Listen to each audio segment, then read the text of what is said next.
मित्रों नमस्कार। आपने एक कहावत तो सुनी ही होगी या संस्कृत का श्लोक तो सुना होगा ही कि त्रिया चरित्रम पुरुषस्य भाग्यम देवो न जानम कुतो मनुष्य। जी हाँ, स्त्री के चरित्र और पुरुष के भाग्य को कोई जान नहीं सकता है। यह एक सामान्य श्लोक है, किंतु वास्तविकता यह है कि स्त्री की कुंडली देख करके उसके चरित्र को भी जाना जा सकता है और पुरुष की कुंडली देख करके उसके भाग्य को भी जाना जा सकता है या देखा जा सकता है। मैंने आज का जो विषय चुना है वह चुना है स्त्री चरित्र पर ही, कि उसकी कुंडली में ग्रह नक्षत्रों की स्थिति या भावों के बीच के आपसी संबंधों को देख करके आप कैसा जानेंगे कि यह स्त्री वैवाहिक संबंधों को कितनी पवित्रता के साथ निभाएगी। सबसे पहले तो आपके मन में यह प्रश्न उठ ही रहा होगा कि मैंने यह विषय आज चुना क्यों है। जी हाँ, इसका मूल कारण यह है हाल में हुई घटनाएं।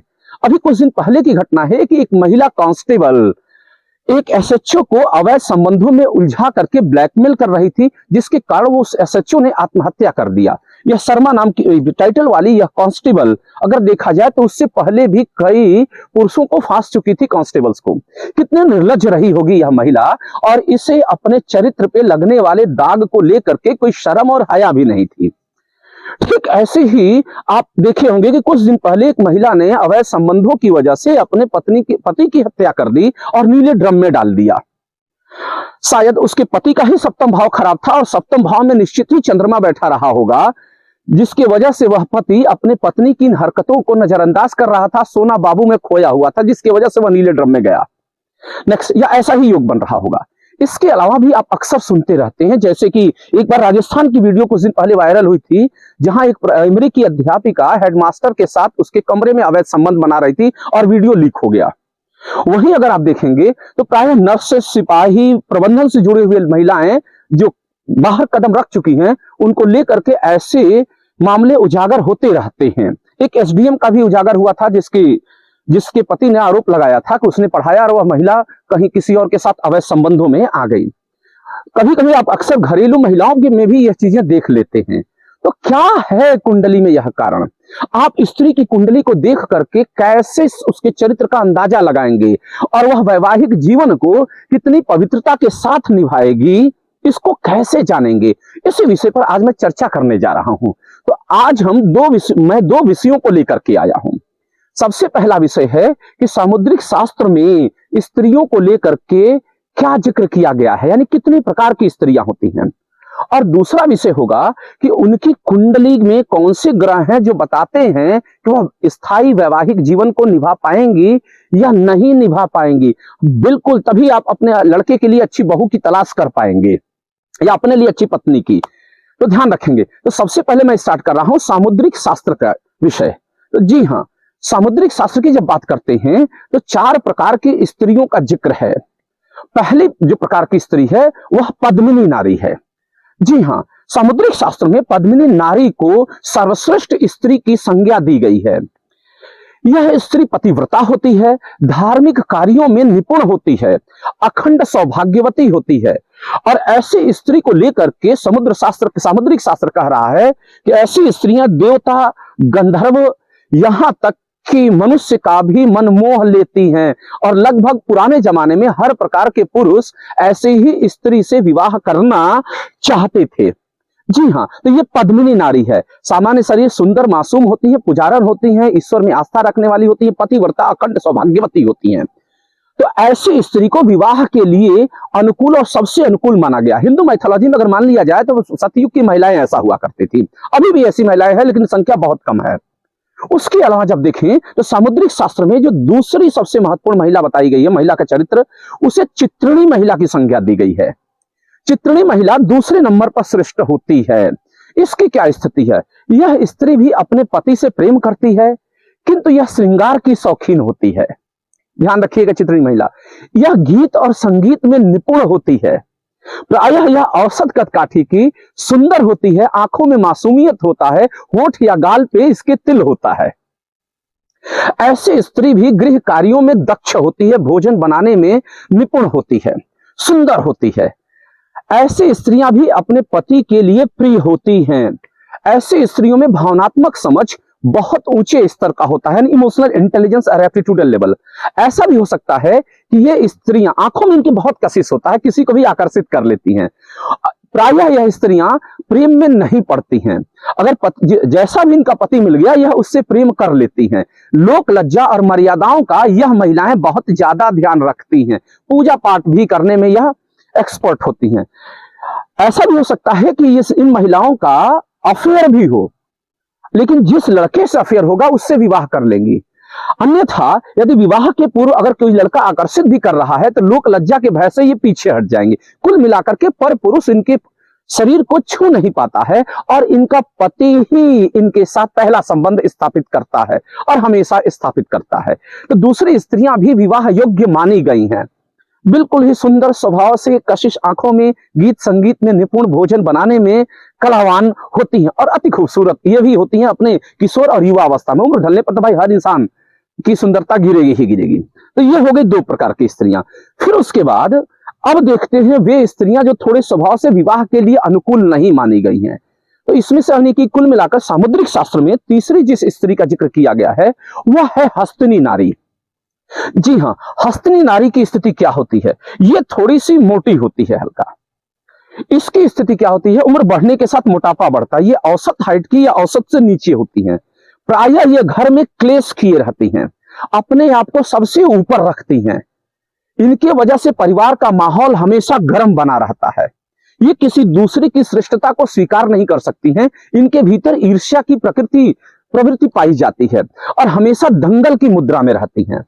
ऐसी स्त्रियां पाक कला में तो निपुण होती हैं, भोजन बनाने में तो निपुण होती हैं, मेहनती भी होती हैं, किंतु अगर देखा जाए तो इनका चंद्रमा प्रायः कमजोर होता है। साफ सफाई के मामले में आवश्यकता से ज्यादा ध्यान देती हैं और जब चंद्रमा कमजोर होता है तो निश्चित तौर पे यदि अपने पुरुष के अलावा किसी दूसरे पुरुष के जैसे ही संपर्क में आएंगी, अवैध संबंधों की तरफ आकर्षित हो जाती हैं और पराये पुरुष के साथ संबंध बना भी ले जाती हैं। ऐसी स्त्रियां यदि पर पुरुष के साथ इनका अकेला संपर्क हो रहा है तो लड़ाकू, गृह कार्यों में दक्ष। देखिए एक अच्छा इनके भीतर है, बहुत मेहनती होती हैं, बहुत ज्यादा साफ सफाई रहती है, लेकिन चंद्रमा कमजोर है तो एडिक्टेड साफ सफाई की होती है, तो अवैध संबंधों में ये जा सकती हैं। तो चूंकि गृह क्लेश करवाने में एक्सपर्ट होती है, परिवार का माहौल गर्म रहती है, पति के साथ भी मतभेद रहता है, अपने से सुंदर या अपने से काबिल स्त्रियों को नहीं पसंद कर पाती, तो इनके साथ विवाह करना प्रायः वर्जित माना गया है। अगर आप चाहें तो विवाह कर सकते हैं, आपकी इच्छा के ऊपर है, आपकी कुंडली के ऊपर है। फिर उसके बाद आता है चौथी नारी जिसके बारे में जिक्र है सामुद्रिक शास्त्र में, तो इसे कहा गया है संखिनी नारी। संखिनी नारी की क्या स्थिति है? ऐसी स्त्री औसत या उससे ज्यादा लंबी होती है। प्रायः आपने फिल्मों में हीरोइनों को देखा होगा, औसत या उससे ज्यादा लंबी होती है। यह स्त्री सबसे ज्यादा निकृष्ट महिला मानी जाती है। पतली दुबली होती है, प्रायः इसके शरीर का नीचे का भाग अधिक लंबा होता है। यह स्त्री बिल्कुल ही आलसी और निर्लज्ज होती है। वह किसी भी पुरुष के साथ स्कूटर या गाड़ी पर बैठकर हाथ डाल करके चल देगी। खाना वाना बनाने में भी यह बिल्कुल ही आलसी होती है। इसको सुबह से लेकर शाम तक केवल अपने शरीर और स्वास्थ्य का ध्यान होता है। घूमने में महारत होती है। आपने कहावत तो सुनी होगी कि पुरुष का पेट और स्त्री का पैर एक बार बाहर निकल जाता है तो वह फिर अंदर नहीं होता। प्रायः इन्हीं स्त्रियों के संदर्भ में कहा गया, हर स्त्री के संदर्भ में नहीं कहा गया। ये इतनी बहुत ही निर्लज्ज होते हैं, जो मैंने बताया ना शर्मा वाली कुंडली, बहुत ही निर्लज्ज प्रकृति की होती हैं। इन महिलाओं के साथ और भी कमी है, ना ये गीत जानती हैं अच्छे से, ना संगीत जानती हैं, ना पाक कला में निपुण होती हैं। एक अभाग्यशाली व्यक्ति को ही ऐसी स्त्रियां प्राप्त होती हैं। और भी खासी कमी है इनके अंदर कि प्रायः ये जो औसत दर्जे की होती हैं या उससे ऊपर लंबे की, ये बहुत ही कंजूस या कृपण स्वभाव की होती हैं। इसके अलावा यह पति की कमाई ज्यादातर मायके खर्चा करना पसंद करती हैं। यह संयुक्त परिवार में रहना बिल्कुल ही पसंद नहीं करती हैं, क्योंकि काम करना पड़ेगा और पति को भी ठीक से शुद्ध भोजन बना करके नहीं खिला सकती हैं। मैं ये नहीं कह रहा हूं कि संखिनी नारी बुरी होती है। यह व्यवसायिक क्षेत्रों में, नौकरी के क्षेत्रों में बॉस के लिए उपयुक्त है, लेकिन एक पति के लिए यह महिला उपयुक्त नहीं मानी जाती है। किसी पुरुष के अगर ऐसी स्त्री से विवाह हुआ है तो उसके कर्म ही फूट गए हैं। अगर वो पति रात को पैर भी दबाने के लिए कहे तो बड़ा मुश्किल से दबा दे पैर, अन्यथा ऐसे तो ना भोजन, ना गीत संगीत, ना सुंदरता, केवल सुबह शाम अपने पेट का ध्यान रखना, हल्दी वाला दूध मिला के पीना, दारू पीना, सब कुछ करती हैं ये, लेकिन पति को भरोसे में रखने की कोशिश करती हैं। तो ये हुई आपकी 4 प्रकार की स्त्रियां समुद्र शास्त्र के अनुसार। ध्यान रखिएगा, अकेले इसका प्रयोग नहीं करेंगे, इसका अगला प्रयोग कुंडली देख करके करेंगे। तो जी हाँ, अब मैं चल रहा हूं कुंडली वाले दूसरे भाग पर। अब दूसरा भाग क्या है, कैसे जानेंगे कुंडलियों से स्त्री के स्वभाव को? तो ध्यान रखेंगे, आप कभी अपने पत्नी की कुंडली को उठा के देखिएगा। अगर पत्नी नहीं है, विवाह नहीं किए हैं, तो गर्लफ्रेंड की कुंडली को, ये लक्षण अगर दिखाई दे तो विवाह करने में एक बार जरूर सोचें।